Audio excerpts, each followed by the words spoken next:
Students, welcome you all in online classes. You people are learning passive voice with me. So without wasting the time, let's start the video. Dear students, अपने पिछले videos में मैंने आप लोगों को जो passive voice के rules बताए थे, उसमें जो पहले वीडियो में मैंने आपको जितने भी वाक्य बताए थे वो सारे के सारे अफर्मेटिव वाक्य थे।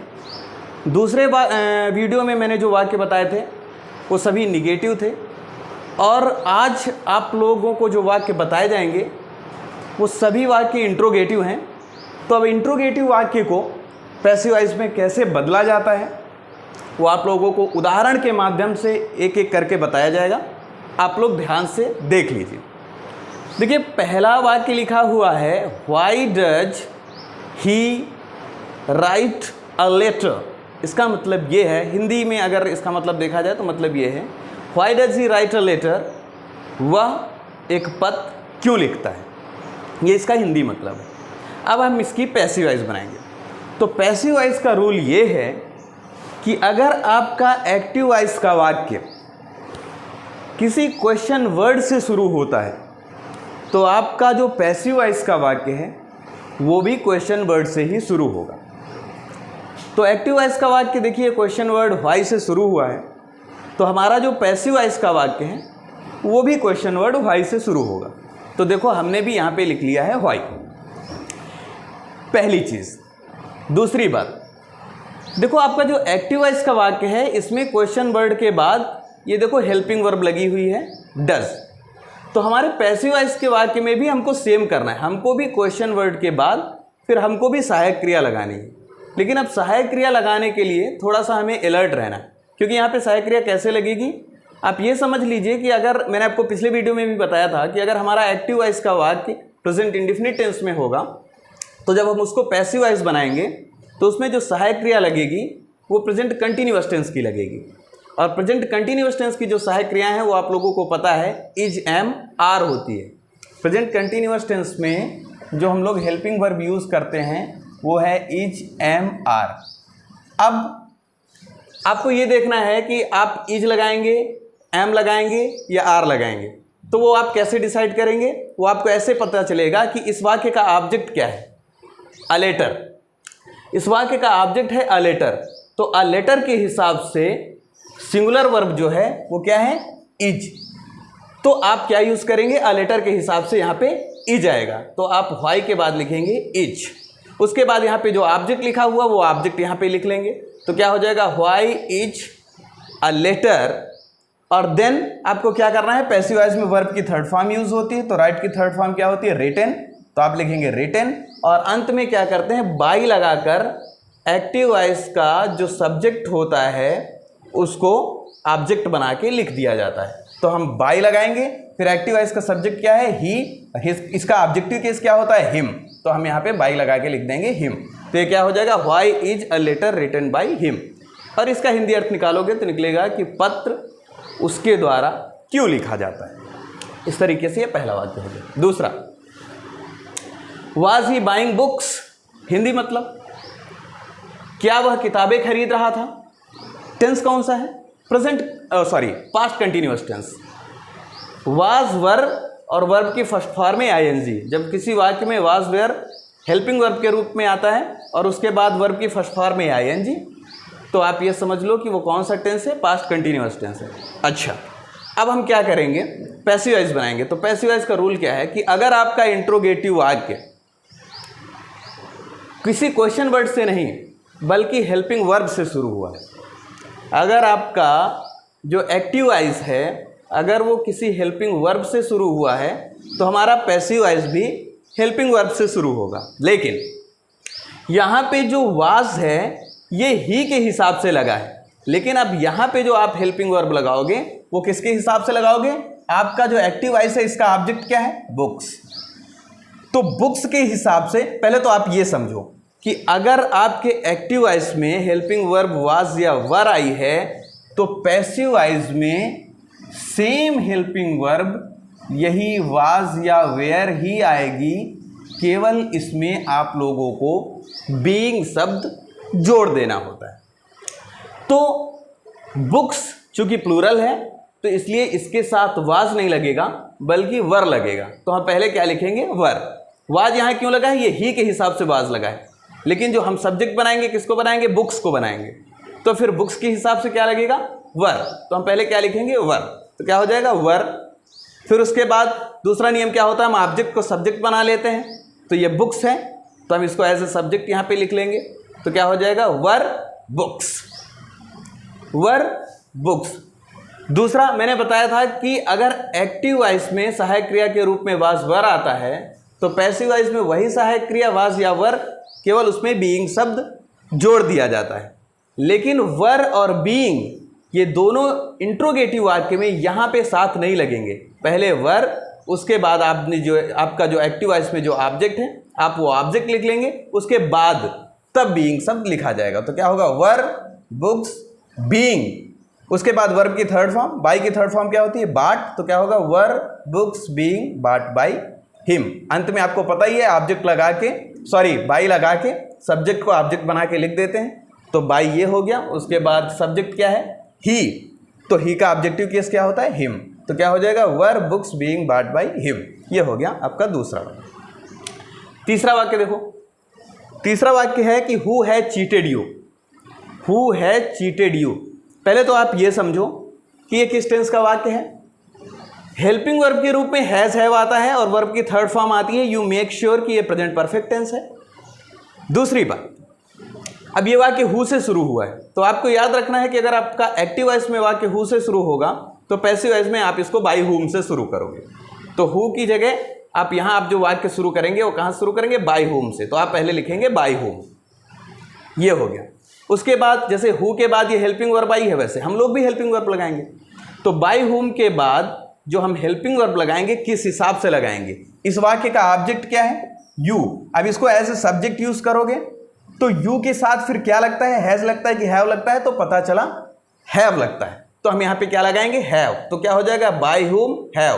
फिर यू लिखा है तो हम लोग यू लिख लेंगे और फिर उसके बाद हम क्या करेंगे, बीन शब्द जोड़ देंगे।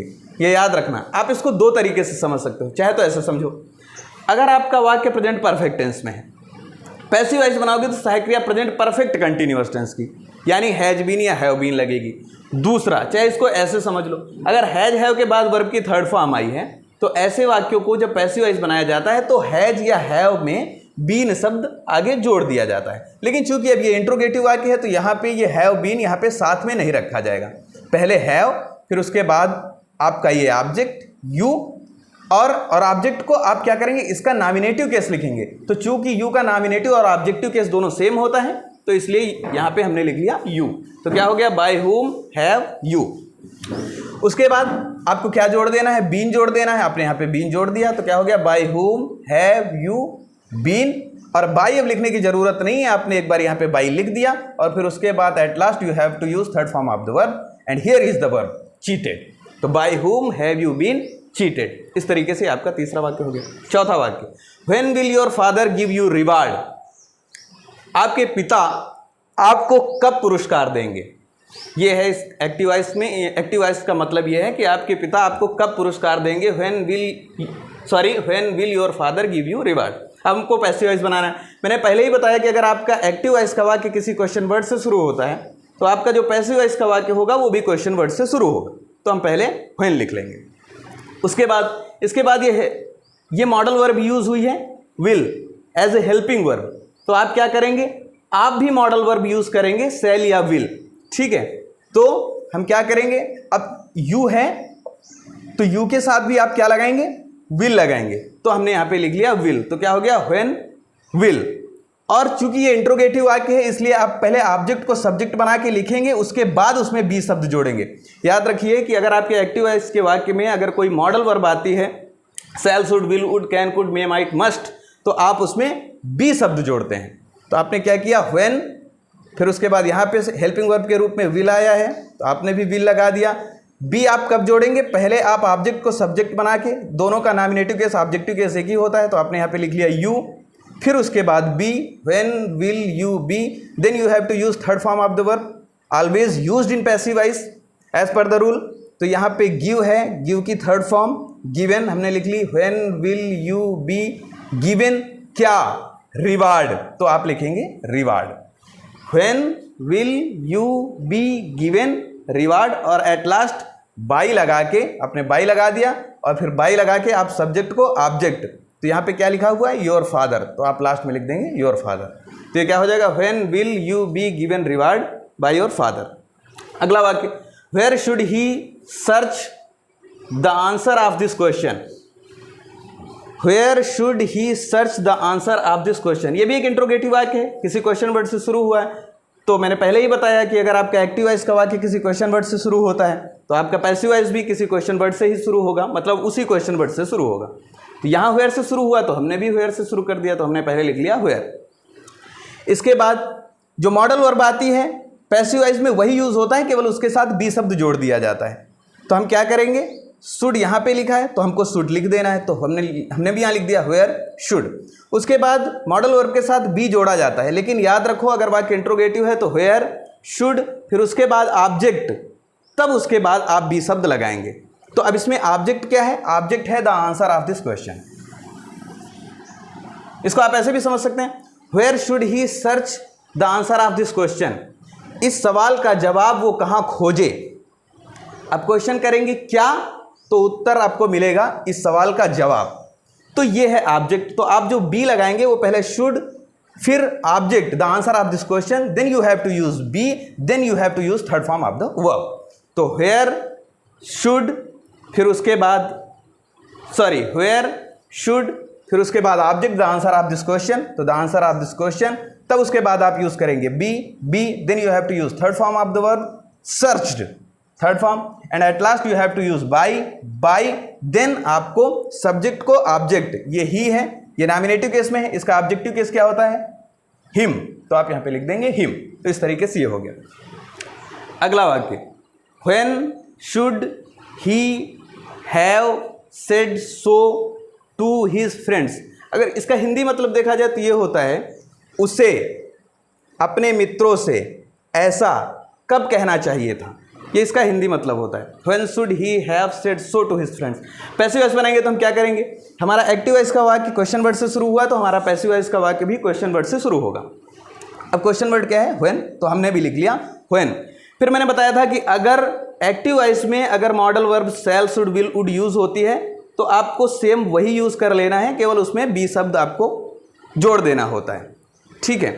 तो यहाँ पे लेकिन एक चीज़ और याद रखो, यहाँ पे हेल्पिंग वर्ब के रूप में शुड हैव आया है, दोनों साथ में नहीं है क्योंकि वाक्य इंट्रोगेटिव है, शुड के बाद सब्जेक्ट लिखा हुआ है, उसके बाद हैव लगा हुआ है। तो आप क्या करेंगे, यहाँ पे शुड लिखा हुआ है तो हमने भी शुड लिख लिया, व्हेन के बाद शुड तो हमने भी शुड लिख लिया, व्हेन शुड। इसके बाद देखो इस वाक्य को, एक्टिव वॉइस को देखो, व्हेन शुड उसके बाद सब्जेक्ट, तो हम भी लिखेंगे व्हेन शुड इसके बाद सब्जेक्ट। लेकिन अब हमारा पैसिव वॉइस का सब्जेक्ट क्या बनेगा, अब यहाँ से हमको ढूंढ के लिखना है। इस वाक्य में ऑब्जेक्ट कौन कौन से, दो ऑब्जेक्ट हो गए, एक ये डायरेक्ट ऑब्जेक्ट हो गया, एक ये इनडायरेक्ट ऑब्जेक्ट हो गया। तो आप दोनों में से किसी एक को चाहे पहले डायरेक्ट ऑब्जेक्ट लिख लो चाहे इनडायरेक्ट ऑब्जेक्ट लिख लो। तो मैंने यहाँ पे पहले डायरेक्ट ऑब्जेक्ट को लिख लिया है, व्हेन शुड ये डायरेक्ट ऑब्जेक्ट है, सो यहाँ पे सो का प्रयोग एज ए कंजंक्शन नहीं यूज हुआ, ये आप लोग याद रखना। तो सो, तो व्हेन शुड शो, उसके बाद हम लिखेंगे हैव, और जब should have, would have, could have, जब ये वर्ब यूज होते हैं तो पैसिव वॉइस में उनके साथ बीन शब्द जोड़ दिया जाता है, तो मैंने यहाँ पे बीन शब्द जोड़ दिया। तो क्या हो जाएगा, when should so have been, then third form of the verb already यहाँ पे लिखी हुई है सेड, तो हमने लिख दिया सेड। तो when should so have been said to his friends, last to his friends, और लास्ट में बाई लगा के सब्जेक्ट को ऑब्जेक्ट, तो ही का ऑब्जेक्टिव केस हिम, ये हो गया। और अंतिम वाक्य, मे आई यूज योर मोबाइल, क्या मैं आपका फ़ोन यूज़ कर सकता हूँ।